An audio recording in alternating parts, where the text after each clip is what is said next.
नमस्कार। BM daily डिस्रप्टेड dose number 4 इसलिए क्योंकि 4 दिन तक जो हमारा नया स्मॉल केस है बीएमडब्ल्यू डिस्रप्टर वो ऑन रहेगा, उसके बाद वो बंद हो जाएगा, फिर नए रेट पे बाद में स्टार्ट होगा। बीएमडब्ल्यू डिस्रप्टर्स में आप 26 दिनों से सुनने आ रहे हैं कि क्या होता है, लेकिन आज फिर वापस बोला जाएगा आपके लिए कि बीएमडब्ल्यू डिस्रप्टर्स में हम वो स्टॉक्स लेंगे जो स्टॉक पिछले बुल मार्केट के दौरान बड़े आईपीओ आए थे, ऊंचे रेट पे आए थे, उल्टे पुल्टे रेट पे आए थे और वहाँ से काफ़ी पिटाई हो गई उन स्टॉक्स की। वो स्टॉक हम लेते हैं जो 30 40 50% डाउन फ्रॉम द टॉप है, और इसमें हम वो स्पिन ऑफ स्टोरीज लेते हैं जो एक बड़ी कंपनी, मेगा कैप कंपनी अपने अंदर से एक स्मॉल कैप, माइक्रो कैप निकालती है जो फास्ट ग्रोइंग होती है। तो ये दोनों टाइप की कंपनीज हम इसमें सर्च करते हैं और इसमें डालते हैं बीएमडब्ल्यू डिस्रप्टर्स जो हमारा स्मॉल केस है। 4 दिन के लिए और खुला रहेगा, उसके बाद वो बंद हो जाएगा। इसीलिए बीएमडब्ल्यू डिस्रप्टर्स के कॉन्टेक्स्ट में जो हमें नॉलेज सीरीज कर रहे हैं, इसकी हम उल्टी गिनती स्टार्ट किए थे 30 से। आज लेकिन हम खास बात करेंगे जॉन मैनार्ड केन्स की। अब जब मैं कॉलेज के समय जब जॉन मैनार्ड केन्स के बारे में पढ़ता था तो मुझे बस यही पता था कि केन्स एक बहुत बड़े इकोनॉमिस्ट थे जिन्होंने इकोनॉमिक्स के बारे में लिखी। लेकिन जब आप बड़े होते हैं, जब आप स्टॉक मार्केट में आते हैं, तो you more curious to understand from people जो रियली शेयर बाजार में डिफिकल्ट सिचुएशन में पैसा बनाए हैं। John Maynard Keynes was one of them. ये कैम्ब्रिज में प्रोफेसर हुआ करते थे और इनको किंग्स कॉलेज का इनको फंड दिया गया था मैनेज करने के लिए। और किंग्स कॉलेज के फंड को 1920s में जब ये मैनेज करते थे, जब इन्होंने वहाँ पे काम अपना शुरू किया, उसका कंट्रोल लिया, तो किंग्स कॉलेज आधे से ज़्यादा पैसा अपना रियल एस्टेट में लगाता था, फिक्स्ड इनकम में लगाता था। इंग्लैंड की बात हो रही है, और वहाँ पे कोई भी स्टॉक मार्केट का रिस्क लेने को रेडी नहीं था। केन्स को तो कुछ साल लगे, लेकिन उसने पूरा गेम ही चेंज कर दिया। उसने आधे से ज़्यादा 57-58% जो है उसका एलोकेशन इक्विटीज़ पर डाल दिया अर्ली 30s में। केन्स की 2-3 खास बात बहुत ज़रूरी हो समझने की। केन्स के हिसाब से स्टॉक मार्केट जो है वो एक ब्यूटी कॉन्टेस्ट की तरह है। ब्यूटी कॉन्टेस्ट में वो पार्टिसिपेंट नहीं जीतता है जो सबसे सुंदर होता है, लेकिन वो जीतता है जिसको जज सोचते हैं कि वो सबसे सुंदर है। बहुत डीप मीनिंग है इस बात की। कई बार हम क्या करते हैं, हम एक स्टॉक ले लेते हैं और हम सोचते हैं ये स्टॉक में कुछ तो होगा, कुछ तो होगा, ये तो रियल वैल्यू है, इसमें वैल्यू आएगा। वैल्यू जब तक नहीं आएगा तब तक कि लोग जो हैं उसमें वैल्यू ना समझें। तो आपका जो स्टॉक है वो ब्यूटी कॉन्टेस्ट की पार्टिसिपेंट की तरह है। आपको लग रहा है कि मेरा बच्चा जो है सबसे सुंदर, सबसे प्यारा, सबसे होशियार, लेकिन अगर स्कूल के टीचर को वो प्यारा, होशियार और सुंदर नज़र नहीं आ रहा है तो इट डजेंट हेल्प। तो इसीलिए जब स्टॉक मार्केट में हम आते हैं, कई बार हमारे बायसेस हमारे ऊपर चढ़ते हैं और हम बोलते हैं ये स्टॉक तो यार ये नहीं चलेगा तो क्या चलेगा। लेकिन वहाँ केन्स की बात याद रखो कि स्टॉक वही चलेगा जो पार्टिसिपेंट्स सोचते हैं चलेगा। अगर हमें लगता है, मेरे दिमाग के हिसाब से मैं बोलूँ, मुझे लगेगा कि यार ये कंपनी में तो अर्निंग्स ही नहीं है, बस पब्लिक चला रही है। पब्लिक चला रही है या नहीं चला रही है, शेयर तो चल रहा है ना। ये बात है कि बाद में सब कोई खोएंगे पैसा, वो दूसरी बात है, but for the moment public चला रही है। तो यू हैव टू अंडरस्टैंड कि पब्लिक को क्या चीज़ अच्छी लगती है। पब्लिक को अगर ग्रोथ अच्छी लगती है तो आप ग्रोथ ले लें। अगर पब्लिक आरओई के बारे में केयर नहीं करती है तो शॉर्ट टर्म में ग्रोथ विदाउट आरओई वाली स्टॉक्स भी चल पड़ेंगे। और केन्स का ब्यूटी कॉन्टेस्ट का जो एग्जाम्पल है वो बहुत डीप सीटेड एग्जाम्पल है और वो बहुत जगह आपको वो मैटर करेगा लाइफ में। फॉर एग्जाम्पल, अगर आप एक दुकान चला रहे हैं और दुकान में अगर आपके 4 ग्राहक आए, जैसे मैं बार बार ये एग्जांपल देता हूँ, उन्होंने कोई कपड़े ट्राई किए, उनको ब्लू वाला उन्होंने पहना और ग्रीन आपको पसंद है, तो उनको कंफ्यूज ना करें कि ये नहीं ग्रीन आपके ऊपर ज़्यादा बेटर पड़ रहा है, वो ना ब्लू खरीदेगी ना ग्रीन। जो उसको अच्छा लग रहा है वो उसको दे दो और काम वहीं ख़त्म करो, अपना माल बेचो और घर चलो। क्योंकि आपका काम वहाँ पर उसको कंसल्टेंसी सर्विसेज प्रोवाइड करना नहीं है, वो काम उसके फैशन डिज़ाइनर का है।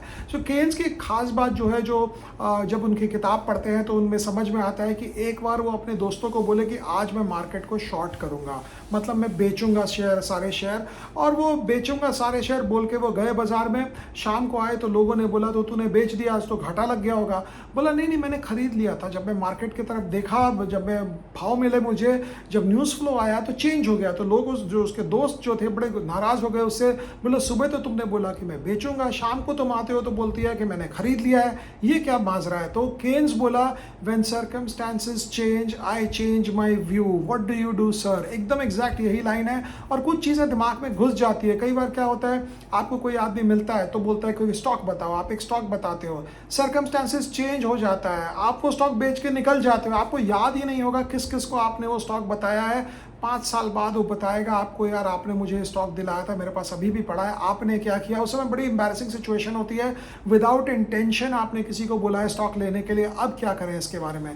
केन्स का एक खास जो बात है जो हम हर वक्त याद रखते हैं, मैंने भी कई बार बोला होगा इसमें, कि markets can stay irrational longer than you can stay solvent. ये उसके लिए, लेवरेज वाले के लिए है कि बाजार पागलपंती में कुछ भी कर सकता है। बजाज फाइनेंस ईयर 2020 कोविड का समय, दे ठुकाई दे धुलाई दे पिटाई, ऊपर से 4800 का स्टॉक को मार मार के 1700 कर दिया।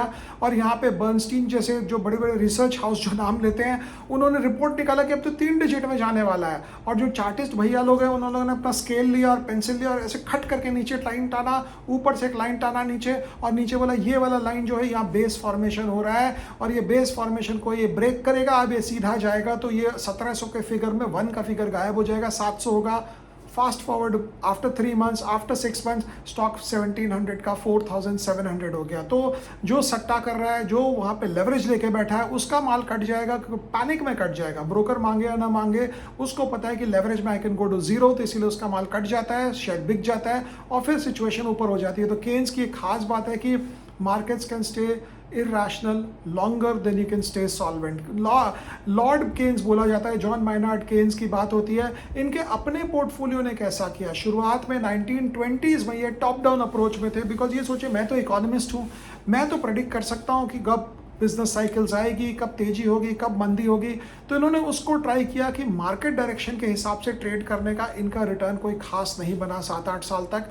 1931 जब आया, जब ग्रेट डिप्रेशन हो गया, उस समय केन्स ने कुछ इकोनॉमिक हिस्ट्री में भी काफ़ी कुछ लिखा है, उसकी बात 2 मिनट बात करेंगे। उस समय स्टॉक मार्केट पर्सपेक्टिव से केन्स को समझ आया, जॉन माइनार्ड केन्स को ये समझ आया कि ये बाजार में टॉप डाउन नहीं बॉटम अप वर्क करेगा। अच्छी कंपनी खरीदो, और डिविडेंड यील्ड कंपनीज वो ढूंढने लगे, जो 5% 6% की डिविडेंड यील्ड कंपनीज मिलती थी वो उन्होंने खरीदा। और उसके बाद इनकी जो होल्डिंग थी, पूरी होल्डिंग तो अवेलेबल नहीं है, बट 2 स्टॉक मुझे खास अच्छा लगा। कोई यूनियन पैसिफिक करके, यूनियन माइनिंग करके कंपनी थी जो माइनिंग में काम किया करती थी, और दूसरी जो कंपनी थी इसकी ऑस्टिन मोटर्स थी जो गाड़ी बनाती थी। तो गाड़ी का मेरे को ये लगा कंसेप्ट कि एक हाई ग्रोथ कंपनी होगी, बिकॉज 1930s में गाड़ी जस्ट आई थी दुनिया भर में। 1910, 11, 12, 1920, 20s की बुल मार्केट का लीडर ही अमेरिका में गाड़ी कंपनियां थी, रेडियो कंपनियां थी, एयरक्राफ्ट एयरप्लेन कंपनियां थी। तो इसकी बात बाद में होगी, लेकिन ये जब सिचुएशन होती है तो आपको समझ आता है एक आदमी की मानसिकता, क्या हिसाब से वो करते थे। इन्होंने खुद 20-25 साल में बड़े ट्रेड मारे अपने यहाँ से हिसाब से, सर बोलते 956 ट्रेड्स मारे इन्होंने, जिसमें करीब करीब 550 ट्रेड्स प्लस के थे, मतलब खरीद के थे, और बाकी 350 ट्रेड्स माइनस के थे। लेकिन उन्होंने दुनिया को बोल के गए ज़्यादा ट्रेडिंग मत करो, क्योंकि ट्रेड करने से आपके ट्रांजैक्शन कॉस्ट, आपका ब्रोकरेज और उसके बाद आपके जितने टैक्सेस हैं वो आपका रिटर्न्स को कम कर देते हैं। तो लेकिन केन्स की एक खास बात थी, ये बड़ी बड़ी कंपनियां नहीं लेते थे, ये छोटी कंपनियां लेते थे, small and mid cap, unknown, जिसको पता ही नहीं है, इललिक्विड स्टॉक्स। और ये इनके दौरान ये हुआ कि किंग्स कॉलेज का जो कॉर्पस था पीछे था ट्रिनिटी कॉलेज के, और उसके बराबर इन्होंने कर दिया, बिकॉज इनका रिटर्न जो था 13% का रिटर्न आया, जबकि यूके का रिटर्न, यूके स्टॉक मार्केट का return during those 20 years, I think 1946 में इनकी डेथ हुई, और 27 to 46 के बीच में, 19 साल के बीच में यूके स्टॉक मार्केट का रिटर्न लड्डू था 0/0, और इन्होंने 13% का रिटर्न दिया। जबकि फर्स्ट काफ़ी सालों में इनका रिटर्न बना नहीं, क्योंकि वो टॉप डाउन अप्रोच ले रहे थे, बहुत ज़्यादा मैक्रो इकोनॉमिक व्यू लेते थे। इसकी भी एक मुसीबत होती है हमारे यहाँ पे, हम जो पढ़े लिखे लोग होते हैं हमें ज़्यादा पता होता है, हमें अपने डोमेन एक्सपर्टीज का बहुत नॉलेज होता है। कोई सॉफ्टवेयर में काम करेगा, वो बैठे बैठे ही बता देगा ये कंपनी बेकार है, ये कंपनी अच्छी है, क्योंकि उसको डोमेन एक्सपर्टीज की प्रॉब्लम होती है। और केन्स को भी ये था, डोमेन एक्सपर्टीज का उनको प्रॉब्लम था। उनको लगता था जिस चीज़ को लेकर मैं अपने हिसाब से बिजनेस साइकिल्स प्रेडिक्ट करता हूँ, वही चीज़ को लेकर मुझे जो है अपने स्टॉक मार्केट के गेन्स और लॉसेस को मिक्सअप करना चाहिए। अब खास बात आते हैं 1929 का जो ग्रेट डिप्रेशन हुआ था अमेरिका में, उसके बाद केन्स ने अपनी थ्योरी बनाई, the general theory of income and employment. अगर किसी ने हाई स्कूल में तो नहीं पढ़ाते, कॉलेज लेवल इकोनॉमिक्स किया होगा तो एक ISLM कर्व किया होगा, इन्वेस्टमेंट, सेविंग और लिक्विडिटी मोटिव कर्व। केन्स की बड़ी ज़बरदस्त थ्योरीज है मैक्रो इकोनॉमिक्स में, जैसे डेविड रिकार्डो है, इनकी थ्योरी माइक्रो इकोनॉमिक्स की थी, मतलब एक इंडिविजुअल, एक घर के हिसाब से, एक फैमिली के हिसाब से, एक हाउस होल्ड कंज्यूमर के हिसाब से। लेकिन केन्स की थ्योरी इंडस्ट्री के हिसाब से, गवर्नमेंट के हिसाब से, पब्लिक के हिसाब से उनकी थी। और लेजर्स फेयर इकोनॉमी केन्स ने कंसेप्ट निकाला कि अगर तकलीफ है सिस्टम में तो सिस्टम अपने आप ठीक नहीं होगा, गवर्नमेंट को कुछ करना पड़ेगा। अगर गवर्नमेंट कुछ नहीं करेगी, हाथ पे हाथ रखी बैठी रहेगी, तो तकलीफ और बढ़ जाएगी। अपने आप कुछ नहीं होता है, किसी को भी कुछ करने के लिए कुछ मेहनत करनी पड़ती है। और इसीलिए केन्स ने अपने एग्रीगेट डिमांड बढ़ने के उसने स्ट्रैटेजीज बताई कि अगर लोगों में डिमांड नहीं है, लोग मरे हुए हैं, उनके पास पैसा नहीं है, खर्चा नहीं कर रहे हैं, तो उनके हाथ में पैसा फेंको हाथ में और उसके बाद काम करो। उसके बाद 1950s में पॉल सैमुएल्सन करके एक इकोनॉमिस्ट आए थे, जिन्होंने इसी थ्योरी को आगे बढ़ाते हुए बोला हेलीकॉप्टर मनी, मतलब कि एक हेलीकॉप्टर लीजिए, आसमान में चढ़ जाइए और पैसे फेंको ऊपर से लोगों के पास, which is the same as saying कि Fed will print currency notes and throw it all across. तो लॉर्ड केन्स की अगर आप बात करते हैं तो इनकी greatest contribution to society, to humanity ये है कि इन्होंने लोगों का दिमाग ठीक किया। क्योंकि 1929 का जब ग्रेट डिप्रेशन आया तो अमेरिका में लोगों ने ये सोचा कि इतना बड़ा ग्रेट डिप्रेशन आ गया, अब हम क्या करें, चलो हमारे तो टैक्स कलेक्शन घट गए हैं, टैक्स के रेट्स बढ़ा दो सो डेट लोगों से और पैसा मिले। और उसके बाद वो प्रॉब्लम और बढ़ गई, बिकॉज लोगों के पास जो बचता था पैसा वो भी छूट गया था। तो केन्स का जो एग्रीगेट डिमांड की थ्योरी है, उन्होंने बोला कि डिमांड इकोनॉमी में C+I+G+X-M। अगर आप मेरे चैनल में 2 साल 3 साल से हैं तो ये वाला चीज़ कम से कम आपने 25 बार सुन लिया होगा मुझसे, C+I+G+X-M। C इज कंजम्पशन, जो खाया पिया ख़त्म किया। I हो गया इन्वेस्टमेंट, जिसमें आपने इन्वेस्ट किया, या तो आपने कोई फैक्ट्री बैठाई या गवर्नमेंट ने कोई इन्वेस्टमेंट किया, रोड बनाया, ब्रिज बनाया। G गवर्नमेंट एक्सपेंडिचर, तो गवर्नमेंट एक्सपेंडिचर हो गया जो गवर्नमेंट खर्चा कर रही है। इन्वेस्टमेंट होगी, पब्लिक और प्राइवेट दोनों होती है।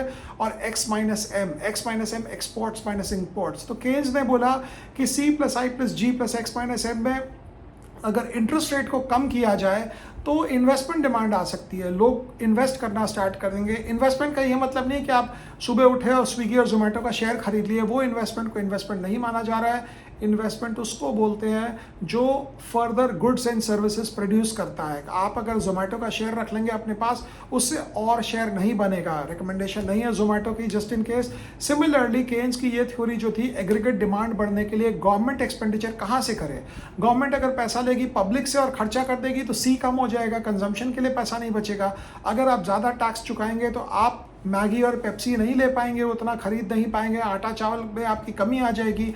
तो केन्स ने बोला government should go in for deficit financing. आमदनी अठन्नी खर्चा रुपया, उस समय बड़ा ही अजीब लगता था दुनिया को कि यार ये क्या बात कर रहा है इंसान की, आमदनी अठन्नी और खर्चा रुपया। बट उसी के कारण जो 1930 में जो रिकवरी आई दुनिया भर में, वो केनीजियन मॉडल जिसको हम बोलते हैं, कि बड़ा ही ज़बरदस्त। मुझे अगर 2 आदमी से मिलने का मौका मिले दुनिया भर में जो स्टॉक मार्केट रिलेटेड हो तो इसकी बात बाद में करेंगे, but Keynes will be one of them. Keynes will be one of them because इतने मैजिकल हिसाब से इन्होंने पूरी अपनी थ्योरी लिखी, जबकि दुनिया भर में हाहाकार मचा हुआ था, लोगों की नौकरियां जा रही थी, लोग सड़कों पर आ रहे थे क्योंकि किसी का काम नहीं था, और सारे जितने इंडस्ट्री थे सब कोलैप्स हो रहे थे। कुछ टेक्नोलॉजी प्रोग्रेस से भी इंडस्ट्री कोलैप्स होती है, इसकी भी बात कभी और हमने की थी कि जब रेलवे का सिस्टम आया यूके में, तो रेलवे का सिस्टम आने के बाद जो आप इन्वेंट्री, जो आप स्टॉक 3 महीने का मेंटेन करते थे, वो अचानक आप 2 हफ्ते का मेंटेन करने लग गए, क्योंकि सामान जल्दी आ जाएगा आपके पास। तो उस कारण एक इकोनॉमिक ग्लट होता है, एक स्लो डाउन होता है। बट केनीजियन मॉडल अगर आप देखेंगे तो इनके मॉडल में एक खास बात होती है एंटायर कॉन्टेक्स्ट में, अगर हम केन्स की बात करें तो, कि he gave so much to the society कि हम इनकी बात नहीं करते। हम जब स्टॉक मार्केट की बात करते हैं, हम सट्टा वालों की बात करते हैं जो स्पेकुलेशन करके पैसा कमाया है, जो इनसाइडर करके पैसा कमाया है। लेकिन जो ओरिजिनल थ्योरी जिसने बनाई है, जिसके कारण दुनिया इस स्टैंडर्ड ऑफ लिविंग पे है, मेरा बहुत मानना है कि ऑफ कोर्स वो टेक्नोलॉजी वाले होंगे जिन्होंने कंप्यूटर का आविष्कार किया, जिन्होंने आपके एरोप्लेन का आविष्कार किया, but Lord Keynes is right there at the top. और मेरे को लगता है कि ये जब थ्योरीज आप पढ़ते हैं कॉलेज में, स्कूल में, तो ऐसी ही चल जाती है, निकल जाता है, रट्टा मारता है आदमी, 4 कर्व बनाता है, ISLM ऐसे बनाता है, इधर से इधर, इधर से इधर, इधर से इधर, इधर से इधर। और पता नहीं, मुझे उस समय तो इतना डीप समझ नहीं आया, जब स्टॉक मार्केट में समझ में आया तो मैंने स्पेसिफिक केन्स के ऊपर किताबें लिखी हुई पढ़ी है, बिकॉज मेरे को बड़ा शौक था। अब तो आजकल उतना पढ़ता नहीं हूँ कि केन्स के ऊपर कौन कौन सी किताबें हैं, क्या हिसाब से उसने पैसा बनाया होगा, जब दुनिया भर में फ्लैट मार्केट था। 20 साल तक यूके मार्केट डिड नथिंग, 25 साल तक अमेरिकन मार्केट्स डिड नथिंग, और लॉर्ड केन्स जो है वो 13% CAGR पे अपना पैसा बढ़ाते गए। और इनकी जो खास बात है, जो मैंने आपको बोली, सबसे बड़ी बात है कि जब सर्कमस्टांसेस बदलता है तो अपना दिमाग भी बदले। लेकिन उसमें प्रॉब्लम ये होती है कि सर्कमस्टांसेस बदलता है, आप अपना पोजीशन बदलेंगे, अपने स्टॉक्स बदलेंगे, लेकिन जिसको आप बता के रखे हैं वो आपकी बात नहीं मानेगा। वो बोलेगा नहीं यार मेरे को लगता है बढ़ेगा, मेरे को लग रहा है बढ़ेगा। सर्कमस्टांसेस चेंज हो गए तो आप भी चेंज हो जाइए और आगे बढ़ जाइए। तो इतनी बात हुई बीएम डेली डिस्ट्रप्टर डोज में। आज लॉर्ड केन्स की हमने बात किया, 4 और बचे हैं, 3 और बचे हैं, उसमें फिर भी हम देखते हैं किस किस की बात करेंगे। और आइडिया यही रहता है कि इसके साथ साथ थोड़ा और अगर आपको एक्स्ट्रा कुछ हम शेयर कर पाएँ इतने सालों से जो किताबें पढ़े हैं, जो दिमाग में चीज़ें रखे हैं, तो बहुत अच्छा रहेगा। तो यहीं तक रखते हैं, फिर मुलाकात होगी आपसे, तब तक के लिए थैंक यू।